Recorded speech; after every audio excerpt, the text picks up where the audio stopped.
Bom dia, bom dia, bom dia! Bom dia, pessoal que está estudando para o concurso do TSE Unificado. O que eu vou falar hoje, gente, vai cair na sua prova, vai cair com toda certeza. Eu tenho certeza, porque eu resolvi todas as questões de prova dos últimos 11 anos sobre o direito eleitoral. Então, eu tenho certeza absoluta que o que eu vou falar aqui vai cair na sua prova, absoluta. Então, presta muita atenção. Gente, eu quero falar hoje sobre órgãos da Justiça Eleitoral, sobre como funciona a Justiça Eleitoral. Primeiro ponto que você precisa entender. A Justiça Eleitoral não tem corpo judicante próprio. Não existe isso de fazer um concurso público para ser juiz eleitoral. Não existe, sabia? Sabe quem é juiz eleitoral? Um juiz da Justiça Comum que foi chamado para atuar enquanto juiz eleitoral pelo prazo aí de 2 anos. Pelo prazo de um biênio, né? Pelo prazo de 2 anos, podendo ser reconduzido por mais 2 anos. Então, o primeiro ponto que você tem que entender, não existe um concurso específico para juiz eleitoral, não existe. Quem é o juiz eleitoral? O juiz eleitoral é um juiz da Justiça Comum que vai atuar enquanto juiz eleitoral durante um certo período de o quê? 2 anos, podendo ser reconduzido por mais 2. Beleza. Não existe corpo judicante próprio na Justiça Eleitoral, porém, existe um corpo de servidores. Existe um corpo de setor administrativo da Justiça Eleitoral. Então, por exemplo, vocês aí estão se preparando para o concurso de técnico, para o concurso de analista. Vocês vão compor a Justiça Eleitoral, essas funções administrativas que a Justiça Eleitoral desempenha. Então, primeiro ponto importante, não existe um concurso específico para juiz eleitoral. Beleza, entendido isso? Como é que funciona a hierarquia, a justiça eleitoral, como é que ela se organiza? Eu tenho na primeira instância, gente, as juntas eleitorais e o juiz eleitoral. Na segunda instância, eu tenho o Tribunal Regional Eleitoral. E na terceira instância, eu tenho o Tribunal Superior Eleitoral. É assim que vai funcionar. Cada instância atuando no seu âmbito de circunscrição. Como assim? O juiz eleitoral vai cuidar das eleições municipais, eleição de prefeito, eleição de vereador. No Tribunal Regional Eleitoral, gente, que é um para cada estado, as questões regionais vão ser tratadas. Ou seja, eleições para governador, eleições para deputado estadual, quem cuida é o Tribunal Regional Eleitoral. E no âmbito do TSE, eu tenho o quê? As eleições em âmbito nacional, na circunscrição nacional. Eleição para presidente, eleição para vice-presidente. Então, vocês têm que entender que funciona assim a organização da Justiça Eleitoral. Dá uma olhadinha nesse quadro. Eu tenho aqui na primeira instância, gente, as juntas eleitorais e os juízes eleitorais que vão cuidar das eleições municipais. Os tribunais regionais eleitorais que vão cuidar das questões regionais, eleição para governador, eleição de deputado estadual e o TSE aqui no topo, que é a última instância da Justiça Eleitoral. Professora, qual que é a competência da Justiça Eleitoral? Questões ligadas ao processo das eleições, né? Ao processo eleitoral de escolha dos nossos representantes. Dito isso, eu quero explicar para vocês um pouquinho sobre as garantias. Garantia institucional, garantia funcional que a Justiça Eleitoral possui. Como assim, prof? Garantia institucional. As instituições que formam a Justiça Eleitoral, elas têm algumas garantias que você precisa entender. Primeira garantia, autonomia de gestão e autonomia administrativa. Como é que funciona, gente? Existe um orçamento público anual. Existe uma lei orçamentária anual. Todos os anos essa lei é o quê? É publicada detalhando qual que vai ser o orçamento de cada órgão para aquele ano. Prof, quem é que vai consolidar essas informações? Quem consolida as informações da lei orçamentária anual é o Poder Executivo. Quando eu falo de justiça eleitoral, a justiça está no Poder Judiciário. Só que a Justiça Eleitoral ela tem autonomia para definir quanto que ela precisa para gastar no outro ano. Então, o Tribunal Eleitoral vai só encaminhar uma proposta orçamentária para o Executivo e o Executivo vai ter que acatar. O Tribunal vai falar, olha, Executivo, eu vou gastar tantos milhões no próximo ano. Se esse tantos milhões, 10 milhões, está dentro do limite da Lei de Diretrizes Orçamentárias, o Executivo tem que acatar aquele pedido. Isso garante, gente, aos tribunais autonomia. Imagina só se o tribunal ficasse à mercê do executivo. Tipo assim, nossa, tô lá no TSE. Precisamos de 30 milhões de orçamento para realizar nossas funções no próximo ano. Mas corre aqui no TSE um processo contra o presidente. Poxa vida, se a gente julgar esse processo de forma desfavorável ao presidente, é capaz ele não conceder para a gente o nosso orçamento do ano que vem. Ele vai reduzir o orçamento. O que a gente pode fazer? Imagina se houvesse essa situação, né? Uma pressão política quanto ao orçamento que aquele órgão vai ter disponível para o próximo ano. Então, para evitar esse tipo de pressão, para evitar uma situação como essa, cada órgão, cada tribunal vai ter autonomia administrativa para definir qual que é o orçamento que ele precisa. E o executivo não tem que falar que sim ou que não, o executivo tem que acatar. Aquele orçamento está dentro do limite estabelecido na lei? Se estiver, o executivo tem que acatar aquela proposta. Isso garante que os tribunais tenham autonomia, que os magistrados não fiquem sujeitos a pressões políticas, com receio, né, de perder orçamento. Vou julgar essa ação de forma favorável a esse político, ou vou prejudicar aquele outro político. Não dá, né? Para evitar uma situação como essa, cada tribunal vai ter autonomia administrativa para definir qual que é o seu orçamento. Essa é uma prerrogativa institucional. Como assim institucional? A instituição, os tribunais têm essa prerrogativa, terão essa autonomia. Entendido? Primeiro ponto. Segundo ponto, prerrogativas funcionais dos magistrados. Os juízes, gente, que vão atuar na justiça eleitoral são juízes da justiça comum, que vão ser o quê? Chamados para atuar enquanto juízes eleitorais pelo prazo de 2 anos, podendo ser prorrogado por mais 2, correto? Dito isso, esses juízes vão gozar de uma garantia funcional que todos os juízes têm, a vitaliciedade. O que é vitaliciedade? Quando você assumir o seu cargo público, você vai travar com a administração pública um vínculo estatutário. Como é que funciona? Você vai ser aprovado no concurso público e vai ser nomeado. A nomeação é um ato de provimento. Vou prover a você aquele cargo. Oh, vem aqui assumir esse cargo. Isso que é nomeação. Te chamando para assumir aquela função. Prof, em qual momento que de fato eu vou assumir as funções como servidor público? Qual que é o momento que eu vou me tornar servidor público de fato? Quando você assina o termo de posse. É com a posse que acontece a investidura. Olha essa palavra, vestidura, vem de vestido. É com a posse que você vai se vestir das funções daquele cargo que você foi aprovado, então, naquele concurso público. Naquele momento que você assina o termo de posse, você está concordando com as atribuições daquele cargo. Prof, onde que estão as atribuições, os deveres de cada cargo? Na lei. Existe uma lei para a carreira de policial, existe uma lei para a carreira de delegado, existe uma lei para a carreira de analista, existe uma lei para cada carreira. Quando você assina o termo de posse, você concorda com todas as atribuições que estão na lei. Você concorda em fazer tudo aquilo que a lei estabeleceu. Prof, quer dizer que o Estado não vai assinar minha carteira de trabalho? Não vai assinar a carteira de trabalho, você não tem vínculo trabalhista com o Estado. Beleza. Quando eu assumir aquelas funções, prof, o que vai acontecer? Você vai começar a trabalhar. E aí, eu vou começar a entrar em exercício. Depois de 3 anos de efetivo exercício, 3 meses antes de terminar esse prazo de 3 anos, que é um prazo de estágio probatório. Probatório vem de prova. É um período que você vai provar que você, de fato, consegue prestar aquelas atividades.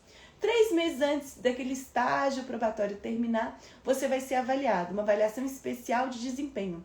Quando você é bem avaliado, você adquire a tão sonhada estabilidade. Prof, agora que eu sou estável, eu nunca mais vou perder o cargo? Não.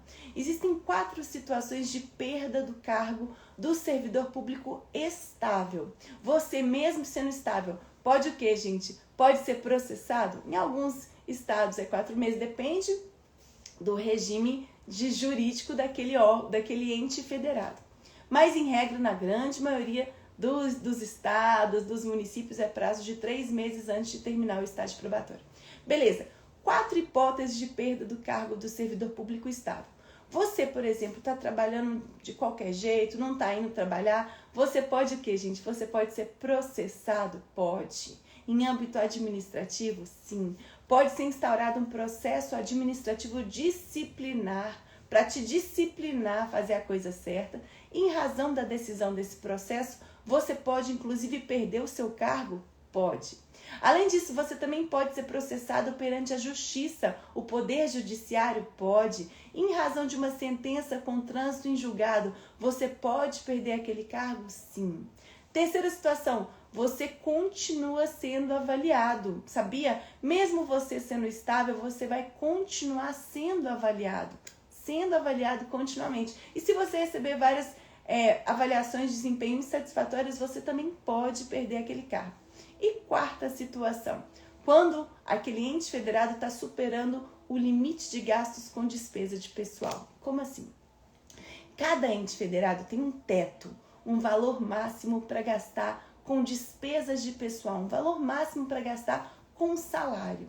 Se o ente federado está superando aquele limite, aquele valor que foi estabelecido na Lei de Responsabilidade Fiscal, esse ente federado vai tomar algumas medidas. Primeira medida, vou exonerar 20% dos cargos em comissão.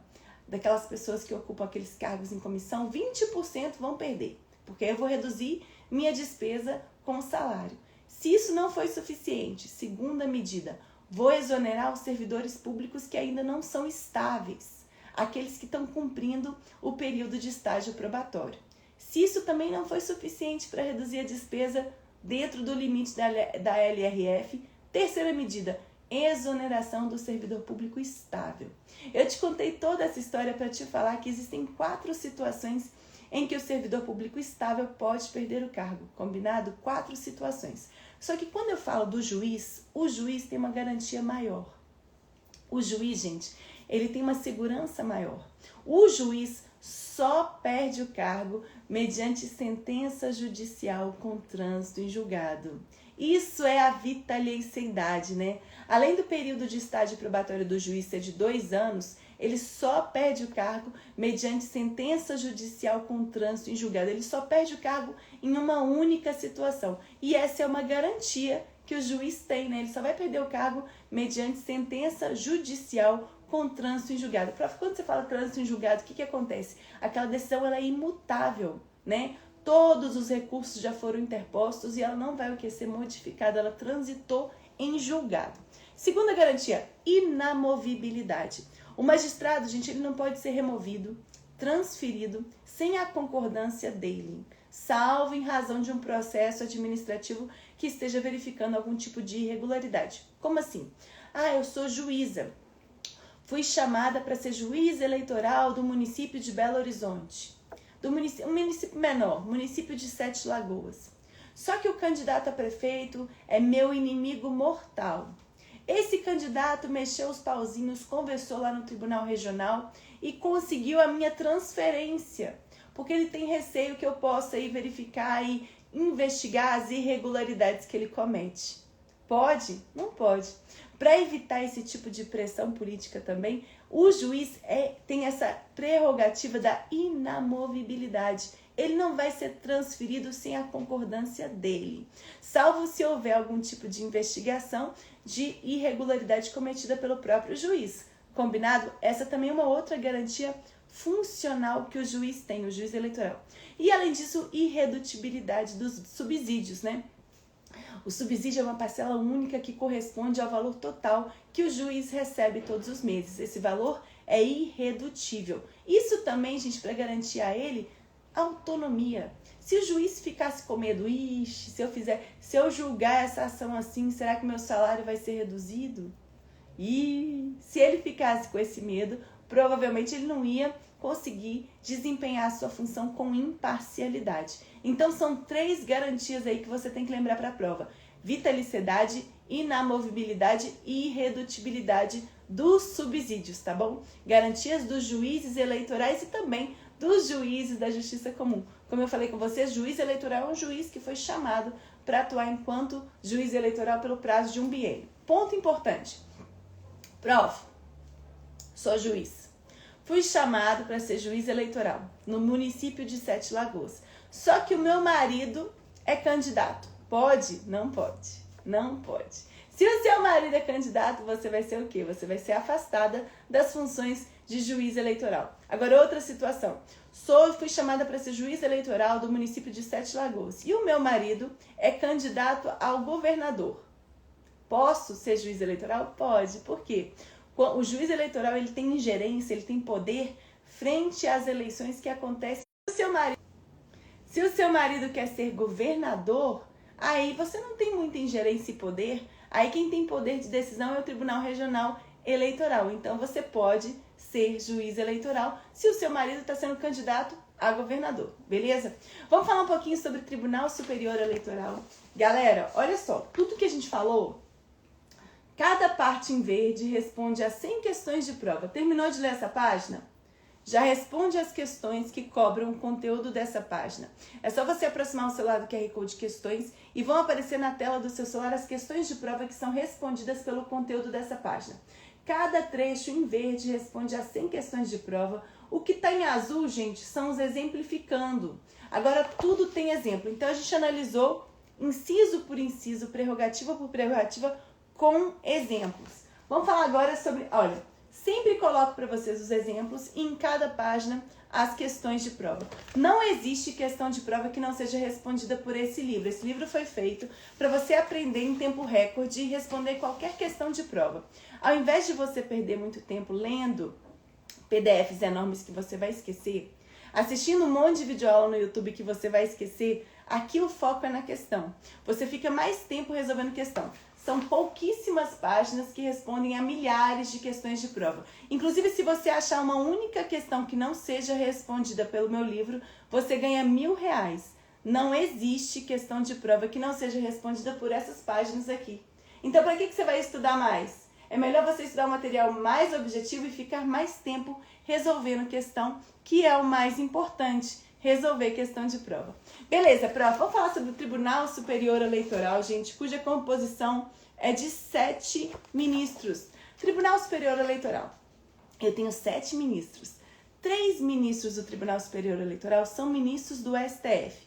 Prof, quem que escolhe? Quem serão esses 3? Os ministros do STF, eles vão fazer uma eleição, voto secreto, e vão escolher dentre eles quem serão os 3 ministros que vão atuar como ministros do STF e também como ministros do TSE, tá bom? Então, 3 ministros são membros do STF. 2 ministros são membros do STJ.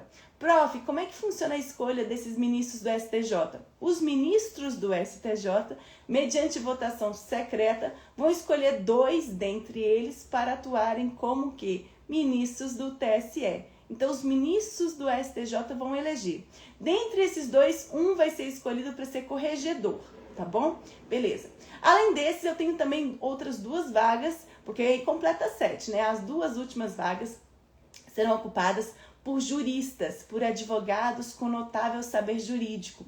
Prof, como é que funciona a escolha desses advogados? Eu sou um advogado com notável saber jurídico. Pois então, você tem que ter um certo QI, um quem indica. Por quê? Como é que funciona? O STF elabora 2 listas tríplices de advogados com notável saber jurídico e encaminha para o presidente. O presidente, usando essas listas, vai escolher 2. Vai escolher e nomear 2. Então, qual que é a composição? Composição do TSE. 3 são ministros do STF, 2 são ministros do STJ e 2 são advogados de notável saber jurídico. Galera, eu coloco para vocês aqui exemplo, olha, em azulzinho é sempre o exemplo e cada frase em verde responde a 100 questões de prova. Então, terminou de ler essa página, já responda as questões de prova que cobram o conteúdo dessa página. Eu passei por aqui para falar sobre o TSE, enrolei minha língua toda. Eu passei por aqui hoje para falar sobre o TSE e amanhã a gente vai continuar, eu vou falar com vocês sobre TRE, sobre junta eleitoral, a gente vai falar sobre propaganda eleitoral e a gente vai esgotando o conteúdo desse edital. Prof, eu quero receber esse conteúdo, eu quero participar das suas dicas.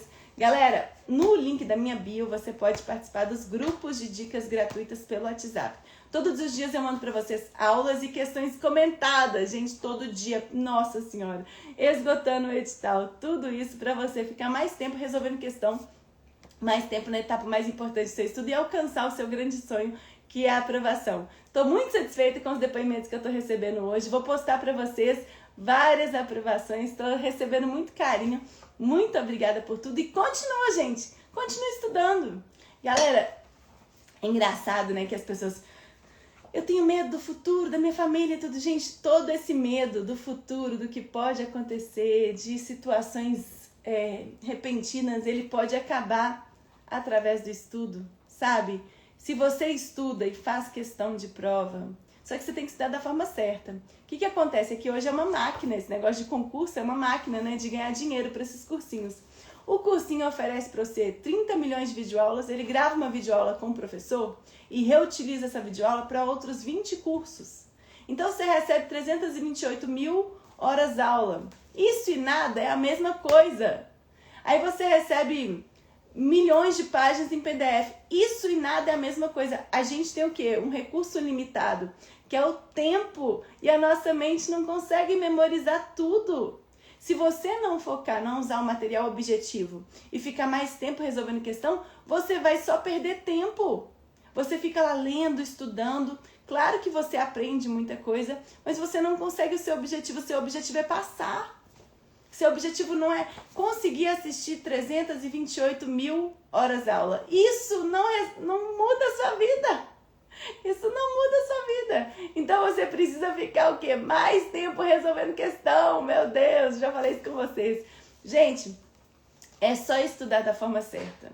É só escolher o material certo que vai te levar para o seu objetivo. Algo que responda as questões. E eu tô aqui pra gente esgotar todo dia esse edital, combinado? Um beijo grande pra você.